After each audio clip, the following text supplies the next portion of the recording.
અમરેલી જિલ્લાના સાવરકુંડલા તાલુકામાં એક શખ્સે 1.5 વર્ષ પહેલા નગરપાલિકા ભાજપના પૂર્વ પ્રમુખ રાજુ દોશી પાસેથી 25 લાખની ખંડણી માંગી હતી અને જો રૂપિયા ન આપે તો જાનથી મારી નાખવાની ધમકી આપી હતી। આ ઉપરાંત આરોપી પોતાના સાપ્તાહિકમાં ફરિયાદી વિરુદ્ધ ખરાબ લખાણ મૂકીને તેઓને બદનામ કરવાનો પ્રયાસ કરી રહ્યો હોવા અંગેની પોલીસ ફરિયાદ નોંધાઈ હતી, જેથી આરોપીની ધરપકડ કરવામાં આવી છે।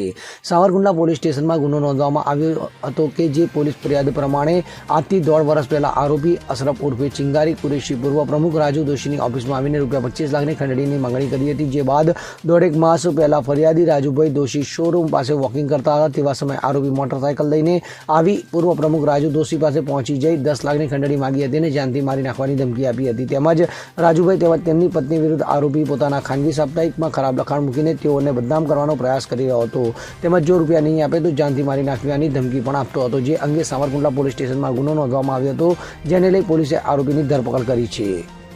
ગઈકાલે સાવરકુંડલા ટાઉનમાં ફરિયાદી રાજુભાઈ દોશીએ એક આરોપી જેનું નામ છે અશરફભાઈ ઉર્ફે ચિંગારી એમના બેન્ચમાં ફરિયાદ આપેલી છે કે એ તેમને છેલ્લા 1.5 વર્ષ પહેલાં 25 લાખ રૂપિયાની ખંડણીની માંગ કરી હતી અને 1.5 મહિના પહેલાં એમની પાસેથી 10 લાખ રૂપિયાની બળજબરીપૂર્વક ખંડણીની માંગ કરી હતી અને જો નહીં આપવામાં આવે તો એમને જાનથી મારી નાખવાની ધમકી આપવામાં આવી હતી અને એ છેલ્લા 2 વર્ષથી સાવરકુંડલાના રફતાર સાપ્તાહિકમાં તેમના અને તેમના પત્નીના વિરુદ્ધ વોટ્સઅપ અને ફેસબુકમાં